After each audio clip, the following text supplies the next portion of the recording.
오늘 하나님께서 우리에게 주시는 말씀은 베드로전서 3장 8절 9절 말씀입니다.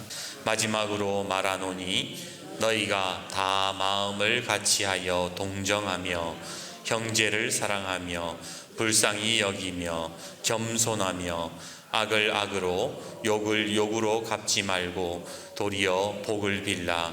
이를 위하여 너희가 부르심을 받았으니 이는 복을 이어받게 하려 하심이라. 아멘. 자, 주보 앞에 나와 있는 사진을 한번 보시겠습니까? 왼쪽 상단에 보시면 가게가 하나 있어요. 놀이동산 같이 생겼는데 이 가게는 인앤아웃 버거라는 햄버거 가게예요. 왜 아침부터 햄버거 가게 이야기를 하는가? 바로 이 가게가 성경에 나오는 축복의 원리를 실천했기 때문에 제가 말씀을 드리는 겁니다. 가게 이름을 보면 글씨가 워낙 작아가지고 여러분 잘 안 보이실 텐데 in and out이라고 되어 있어요. in이라는 말은 들어간다 이런 뜻이에요. out은 뭐죠? 나간다 이런 뜻이죠. 즉 직역하면 들어가고 나가는 햄버거 가게다 이런 뜻이에요.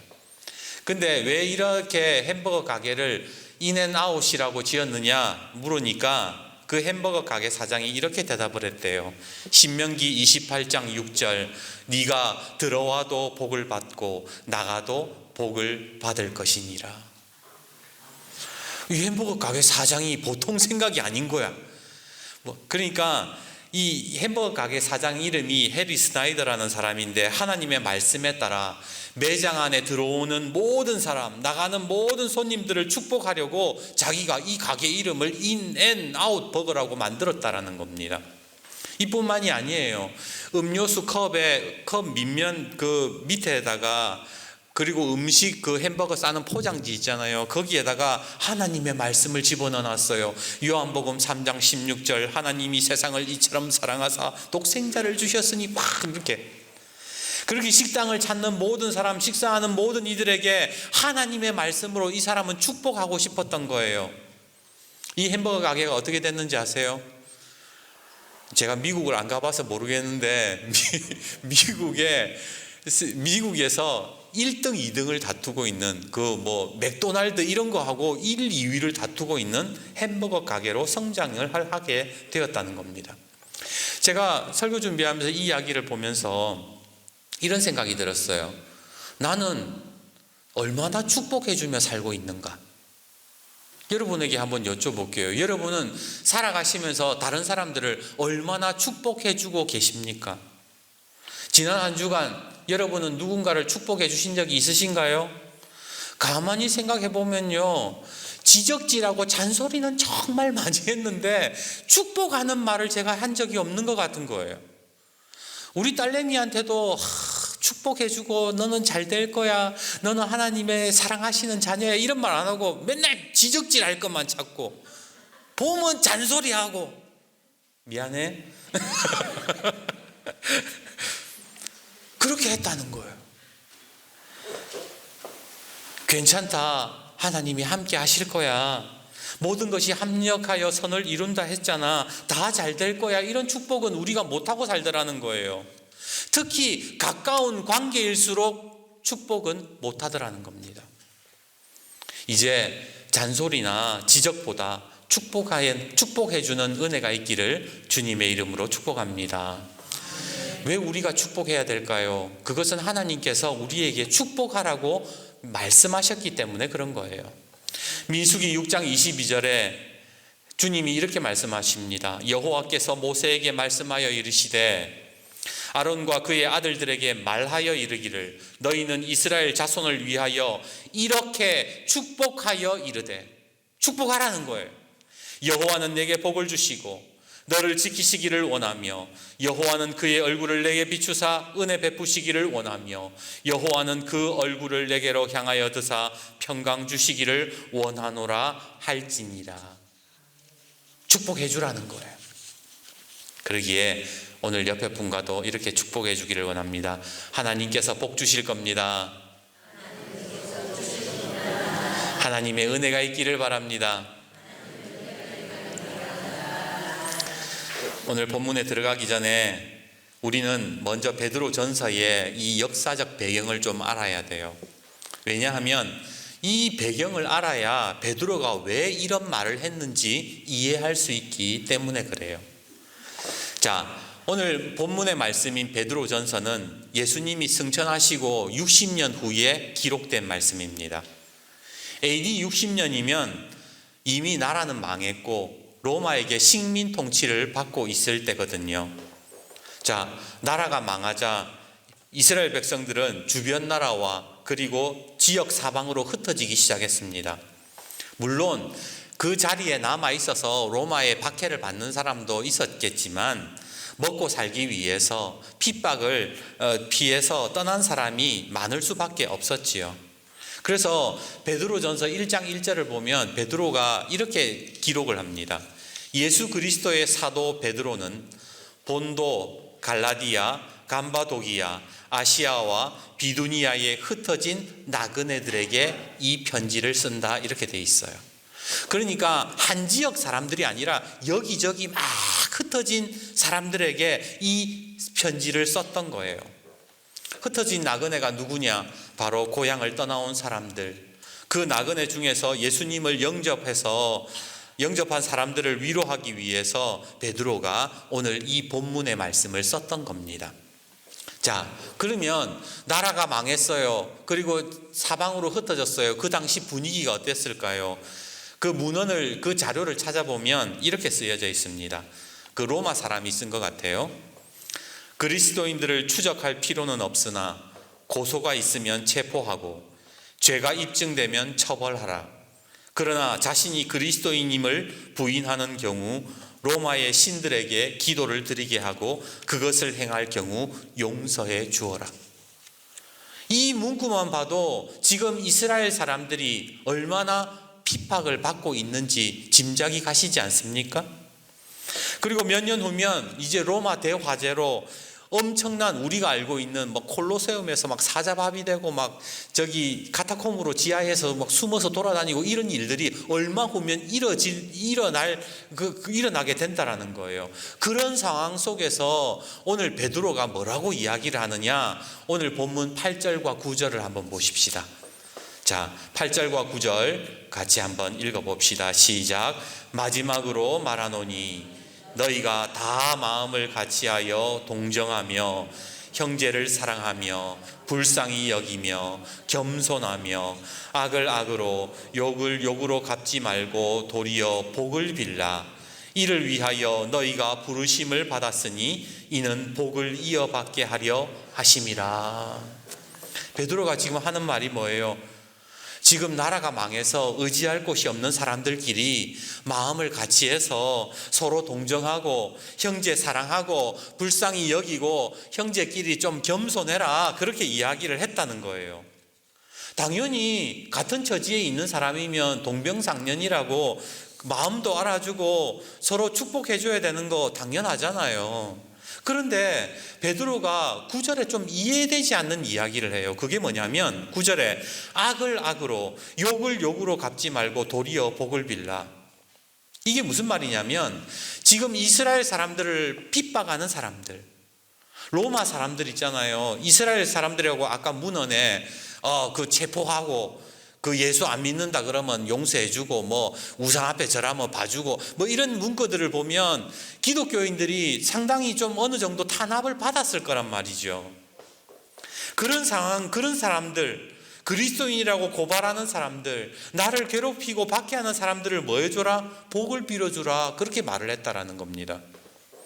여러분, 이게 가능하다고 보세요? 요즘 이스라엘과 팔레스타인 그 무장정파 하마스 전쟁으로 여러분 뉴스에서 많이 보셨을 거예요. 이미 사망자가 5,000명 넘었고 뭐 이스라엘 보복이 계속된다, 그렇게 말하는데 여러분 뉴스를 보셨겠지만 누가 잘못한 것 같으세요? 뭐 하마스다, 이스라엘이다, 뭐 이렇게 말 분분한데 이상한 거는요, 하마스가 분명히 팔레스타인 무장정파 하마스가 이스라엘을 공격하고 사람들을 학살했음에도 불구하고 세계가 이스라엘 편만 들지는 않더라는 거예요.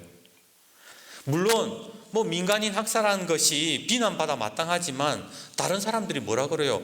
그럴 만한 이유가 있다더라 이런 소리를 하더라는 겁니다. 이유가 뭐냐? 알아보니까 이스라엘이 팔레스타인 사람들을 너무 괴롭혔다는 거죠. 이스라엘이 팔레스타인에 살고 있는 사람들 쫓아내고 차별하고 학대하는 과정에서 이 사람들이 분노가 폭발해가지고 그렇게 했다 그런 말들을 하더라고요. 얼마 전 유튜브 설교를 듣는데 어떤 목사님이 그럽니다. 여러분, 우리는 이스라엘 편을 들어야 합니다. 왜냐하면 하나님은 이스라엘의 하나님이시기 때문입니다. 여러분들은 어떻게 생각하세요? 우리는 하나님 믿으니까 무조건 이스라엘 편 들어줘야 돼 그렇게 생각하십니까? 그분의 말에 따르면 구약에서 이 아랍 사람들은 이방 사람들이니까 당연히 쫓아내고 죽여야 된다 이런 식으로 말을 하시더라고요. 근데 그것은 하나만 알고 둘은 모르는 이야기입니다. 예수님이 뭐라고 말씀하셨어요?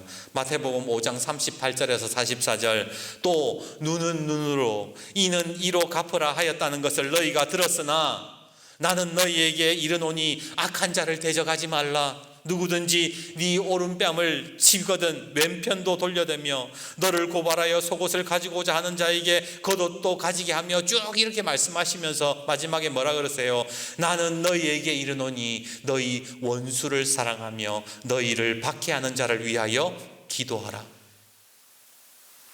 그 목사님의 설교에 따르면 이 예수님의 말씀과 정반대되는 거잖아요. 로마서 12장 14절은 이렇게 말씀합니다. 너희를 핍박하는 자를 축복하라. 축복하고 저주하지 말라.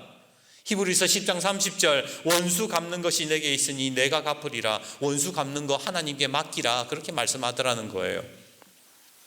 지금 이스라엘에게 필요한 게 뭔가? 용서라는 거죠. 그럼에도 불구하고 우리는 하나님의 말씀을 알지만 감정적으로 그게 용납이 안 될 때가 너무 많아요. 용서해야 된다는 거 알지만 용서가 얼마나 어려운지 모릅니다. 지금 내 눈앞에서 가족이 죽고 형제 자매가 폭탄에 맞아 죽었는데 그거 쉽게 용서가 되겠습니까? 그리고 예수님의 말씀대로 100번 양보해가지고 이스라엘이 팔레스타인 테러를 용서한다고 칩시다. 보복하지 않겠다 그랬다고 칩시다. 그러면 팔레스타인 사람들이 바뀔까요? 아니요. 오히려 기고만장해가지고 우리가 드디어 이스라엘을 이겼다 난리치고 자랑하고 그거 아닙니까? 그런 모습을 보고 어떻게 용납이 됩니까? 저 같아도 용납이 안 될 것 같아요.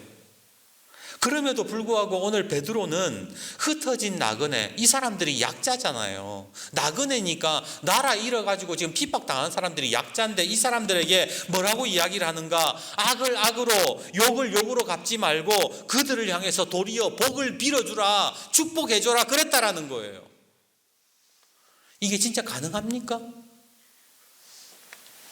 마태복음 10장에 보면 예수님이 제자들을 마을로 파송하시면서 제자들에게 이렇게 말씀하세요.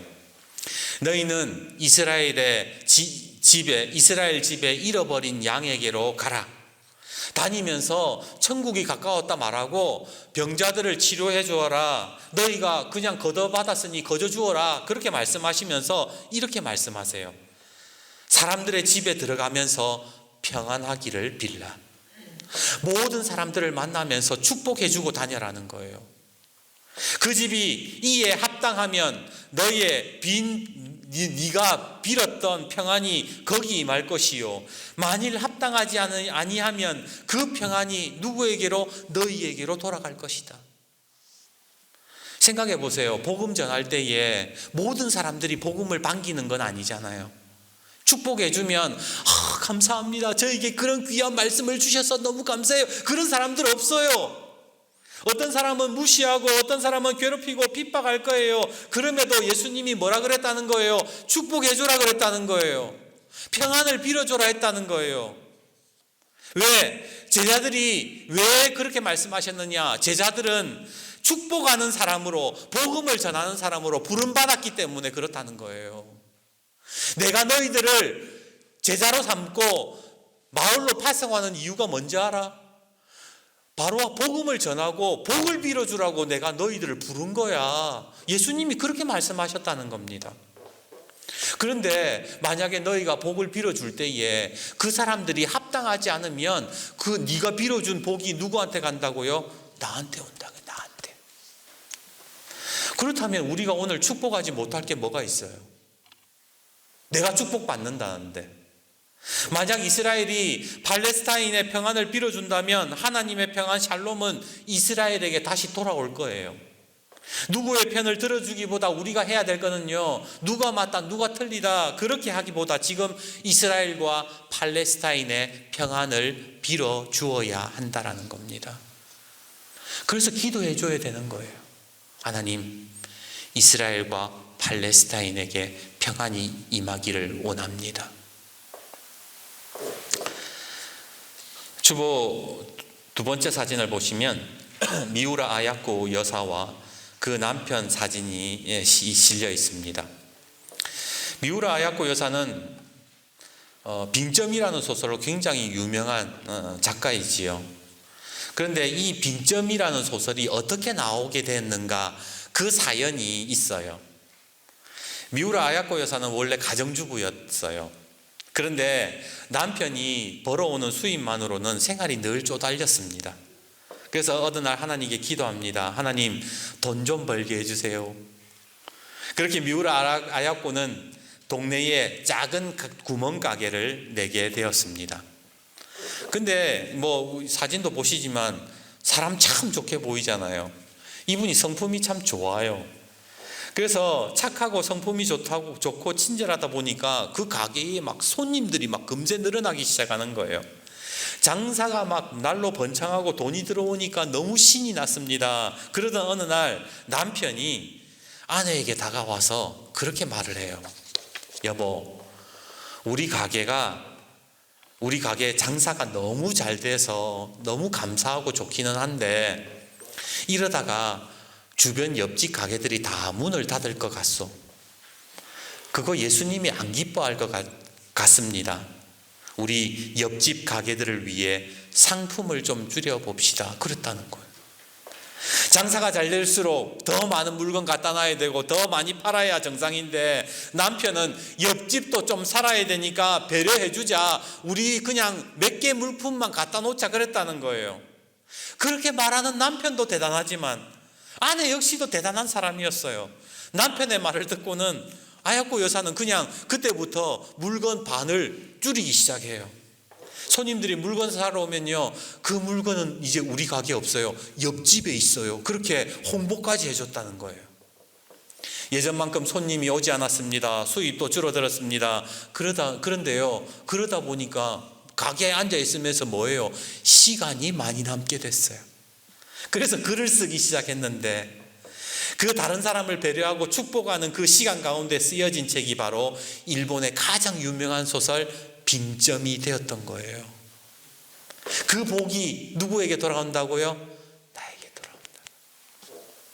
축복하면 나에게 돌아온다는 거예요. 혹시 이 말씀을 설교를 들으면서 에이 뭐 그러려고, 아니요, 하나님의 말씀이니까 한번 믿어봐야 되지 않겠어요?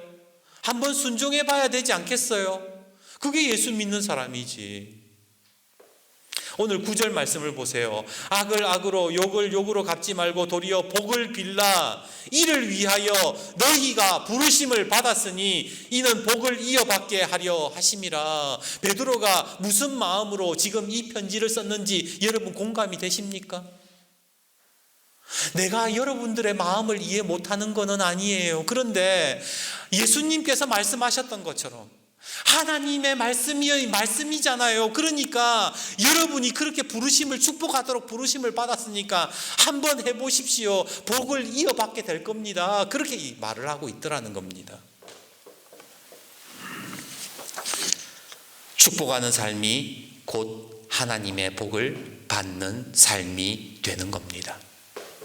그래서 오늘 우리는요, 그냥 막 축복해 줘야 되는 거예요. 남편이 좀 꼴보기가 싫어도 축복해 주는 거지 뭐. 아내가 좀 마음에 안 들어도 축복해 줘야 되는 거예요.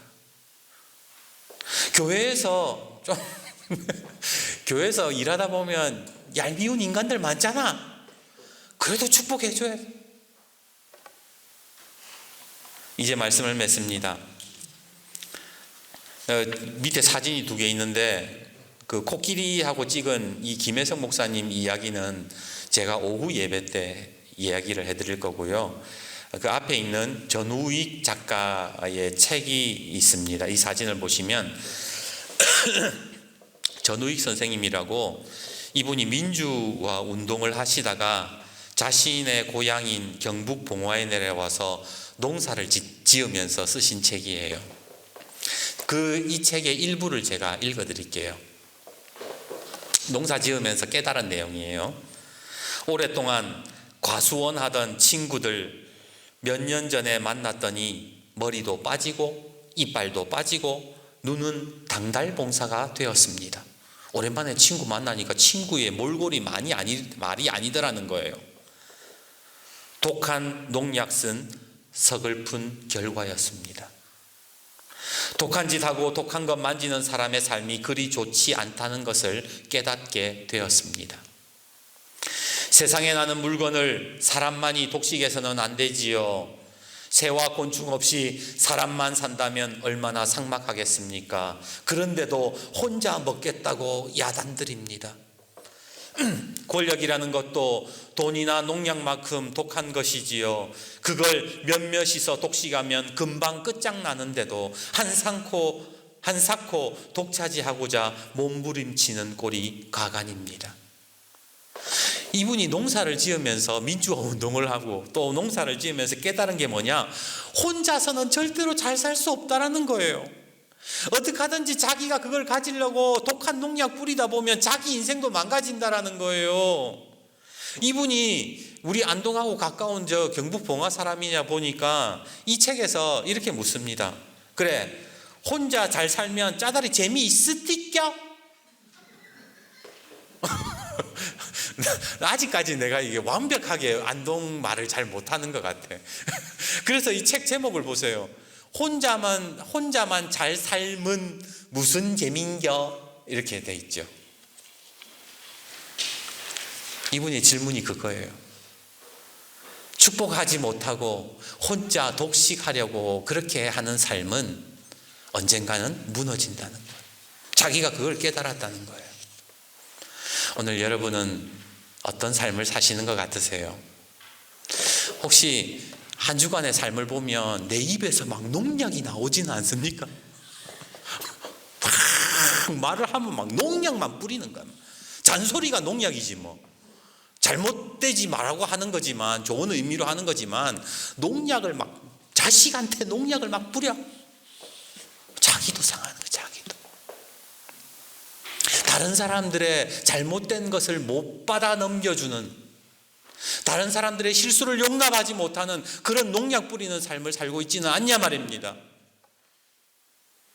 오늘 농약과 같은 말이 아니라 축복의 말로, 하나님이 나를 그렇게 부르셨다 했잖아요. 그러니까 이번 한 주간의 삶은 축복하는 삶이 되기를 바랍니다. 그래서 좋은 말 하십시오. 옳은 말 하지 말고 좋은 말 하세요. 농약 뿌리지 말고 축복하십시오. 그래서 오늘 아름다운 하나님의 축복의 말을 통해 그 복을 이어받아 누리는 우리 강덕교회 모든 성도님들이 되시기를 주님의 이름으로 축복합니다.